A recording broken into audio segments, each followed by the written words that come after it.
मुझ पर तरस मत दिखा ए जिंदगी, मुझ पर तरस मत दिखा ए जिंदगी, मैं कोई बेचारा नहीं हूँ। तेरे सामने खड़े होकर लड़ूंगा तुझसे, तेरे सामने खड़ा होकर लड़ूंगा तुझसे, क्योंकि मैं अभी तक हारा नहीं हूँ, हारा नहीं हूँ।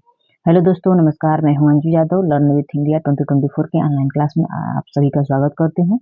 दोस्तों, आज हम लोग करंट अफेयर्स के महत्वपूर्ण प्रश्नों को देखेंगे और उनसे बनने वाले प्रश्नों को भी देखेंगे।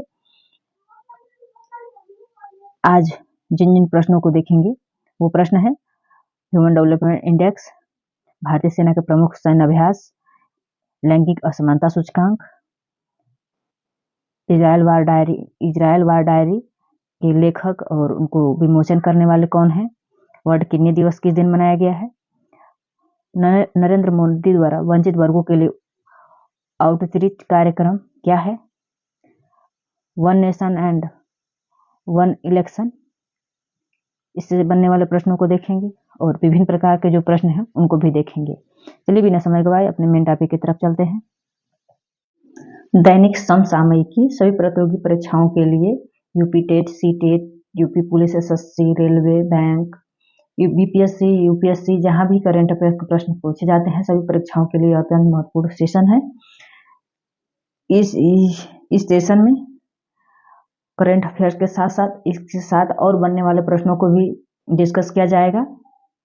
आज का पहला प्रश्न है, हाल ही में संयुक्त राष्ट्र मानव विकास सूचकांक 2022 में भारत का कौन सा स्थान है, 132वां, 134वां, 136वां, 138वां।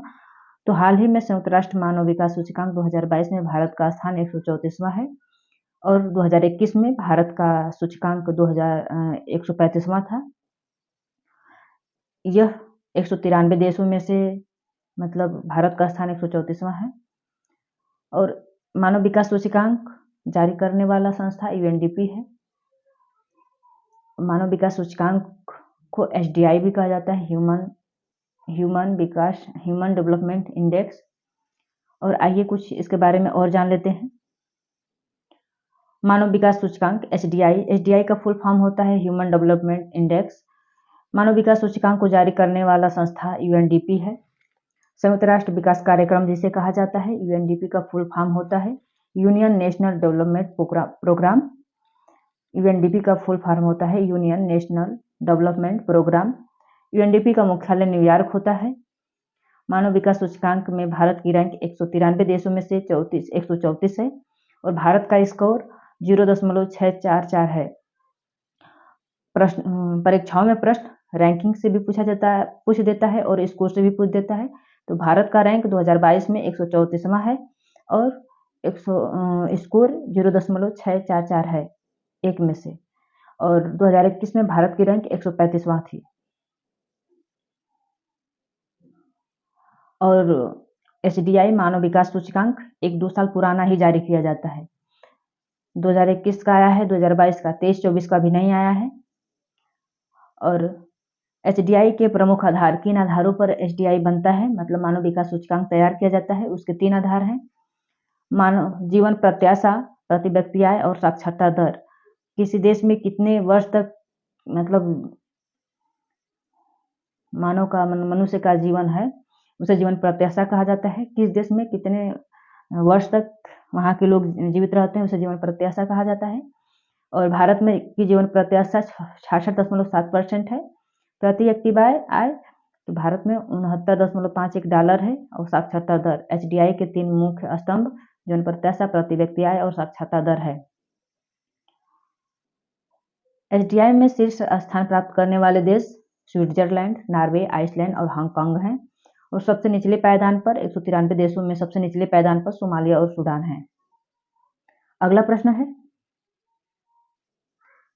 हाल ही में ओमान की खाड़ी में संयुक्त त्रिपक्षीय नौसेना अभ्यास समुद्री सुरक्षा बेल्ट 2024 का आयोजन किसने किया था? भारत, यूएसए, जापान, चीन, ईरान, रूस, यूएसए, बांग्लादेश, मलेशिया, भारत, श्रीलंका, मालदीव।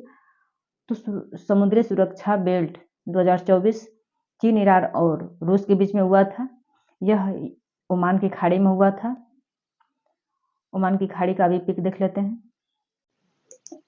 यहाँ पे हुआ था युद्धाभ्यास।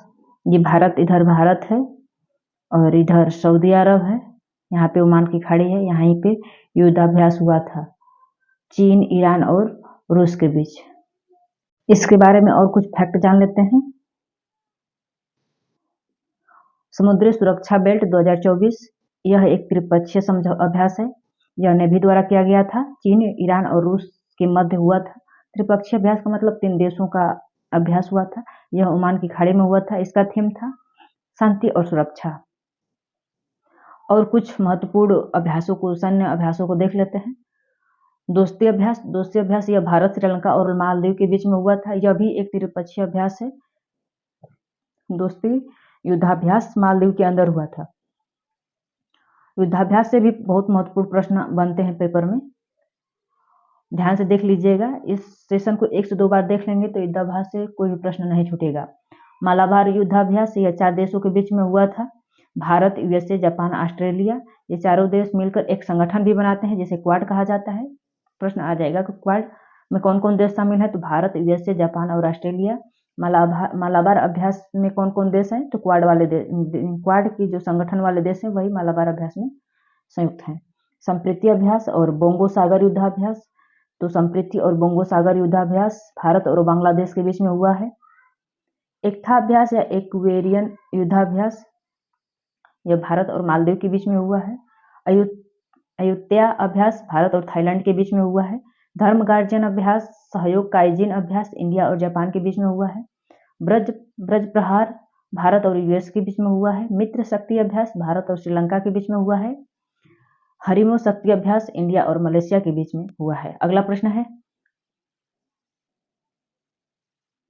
भारत में यूएनडीपी लैंगिक असमानता सूचकांक 2022 में भारत का कौन सा स्थान है, 106वां, 107वां, 108वां, 109वां। तो यूएनडीपी लैंगिक असमानता सूचकांक 2022 में भारत का 108वां स्थान है। इस लैंगिक असमानता सूचकांक भी यूएनडीपी द्वारा ही जारी होता है। यूएनडीपी वर्तमान में 2 सूचकांक जारी की है। एक एचडीआई ह्यूमन विकास इंडेक्स और दूसरा लैंगिक असमानता इंडेक्स। इसमें भारत का 108वां स्थान है। यूएनडीपी की स्थापना 1965 में हुई थी। इसका full form union national development programme है और इसका मुख्यालय न्यूयॉर्क में है। यह 2 इंडेक्स जारी करता है, एचडीआई मानव विकास सूचकांक और जेंडर इनक्वेलिटी इंडेक्स लैंगिक असमानता सूचकांक। उद्देश्य क्या है, लैंगिक असमानता के लिए कौन सा देश कितना प्रयास कर रहा है, मतलब लैंगिक समानता के लिए कौन सा देश कितना प्रयास कर रहा है, इसके लिए ये प्रयासरत हैं। भारत की रैंक 108वां है। 193 देशों में से भारत 108वां स्थान प्राप्त किया है और इसका स्कोर कितना है, 0.437। एक में से इसका स्कोर 0.437 है। सबसे टॉप देश कौन है, डेनमार्क और स्वीडन है। सबसे कमजोर देश यमन और सोमालिया हैं। 2021 में भारत 122वें स्थान पर था। 14 स्थान का उछाल किया है 2022 में। 2021 में लैंगिक असमानता में 122वें स्थान पे था और इस समय 108वें स्थान पर चला गया है। अगला प्रश्न है, हाल ही में चर्चा में रहे एक राष्ट्र एक चुनाव पर उच्च स्तरीय समिति की अध्यक्षता किसने की है, रामनाथ कोविंद, अमित शाह, गुलाम नबी आजाद, एनके सिंह। तो एक राष्ट्र एक चुनाव पर उच्च स्तरीय समिति की अध्यक्षता पूर्व राष्ट्रपति रामनाथ कोविंद ने की है। वन नेशन वन इलेक्शन, एक राष्ट्र एक चुनाव के लिए भारत सरकार द्वारा एक समिति का गठन किया गया था।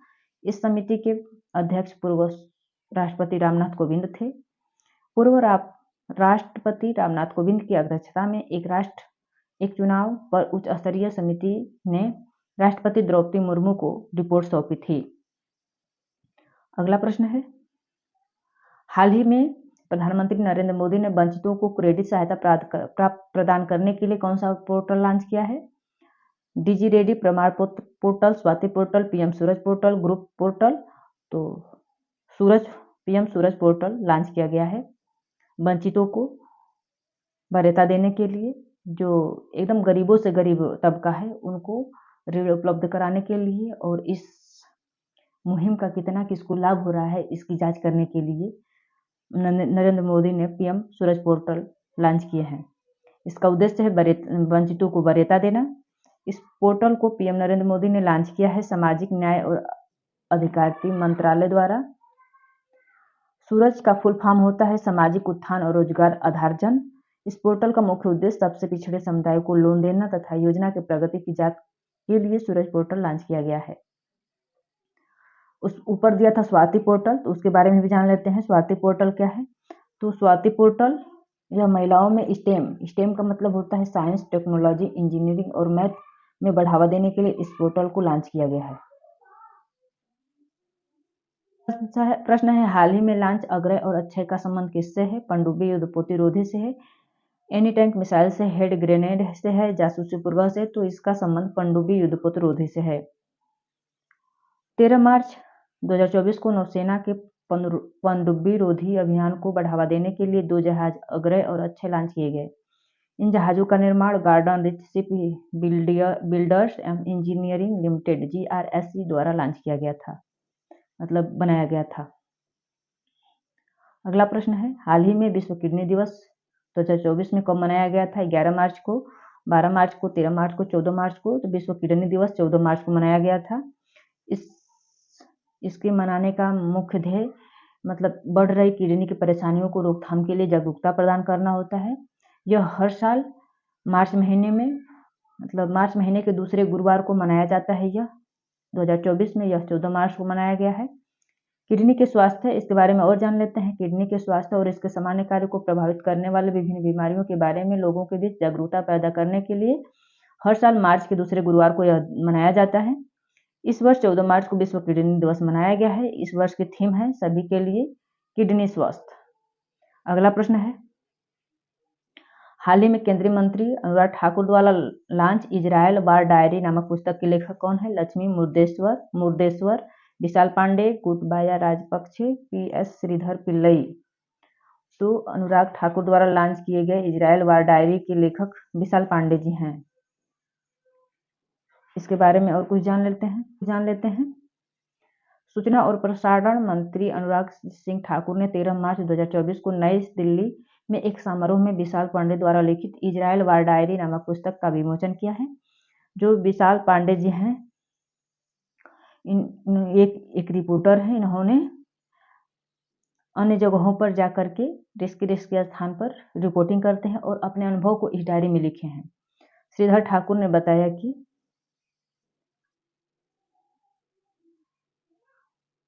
अनुराग ठाकुर जी ने बताया कि हर देश को युद्ध से बचना चाहिए क्योंकि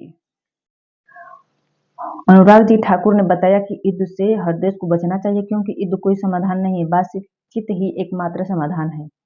अगला प्रश्न है हाल ही में पीएम मोदी ने देश की पहली ऑटो इम्प्लांट रेलवे साइडिंग का शुभारंभ किया है। कहाँ पर स्थित है? राजस्थान, महाराष्ट्र, गुजरात, उत्तर प्रदेश। तो यह गुजरात में स्थित है। पीएम नरेंद्र मोदी ने 12 मार्च 2024 को वीडियो कॉन्फ्रेंसिंग के जरिए ऑटोमोबाइल मारुति सुजुकी की गुजरात के हंसलपुर प्लांट में भारत के पहले in plant railway siding project का उद्घाटन किया। दोस्तों आज का इतना ही है प्रश्न। और दोस्तों यदि मेरे वीडियो पसंद आए तो लाइक शेयर सब्सक्राइब जरूर करिएगा और नए हैं तो सब्सक्राइब तो जरूर कर लीजिएगा और ये भी बताइएगा कमेंट करके कि मेरा सेशन कैसा लगा। पूरा वीडियो देखने के लिए धन्यवाद। जय हिंद, जय। दोस्तों यदि आप मेरे चैनल पर नए हैं तो चैनल को सब्सक्राइब करिएगा और यदि मेरा पढ़ाया हुआ पसंद आए तो लाइक शेयर जरूर करिएगा। यदि नहीं पसंद आए तो कमेंट करके जरूर बताइएगा कि क्या कमी थी, ताकि अगली वीडियो में उस कमी को दूर करके आगे के सेशन में उस कमी को सुधारा जाए। दोस्तों मैं अपने तरफ से इस वीडियो में जो भी देती हूँ सही देती हूँ। यदि गलती सही में यदि चल गई, सतर्कता मतलब बरतनी हो, यदि गलती हो गई तो उसको सुझाव देने का कष्ट करिएगा कमेंट बॉक्स में, ताकि मैं अगली बार गलती न कर सकूं। अब चलते हैं अपने अगले टॉपिक की तरफ।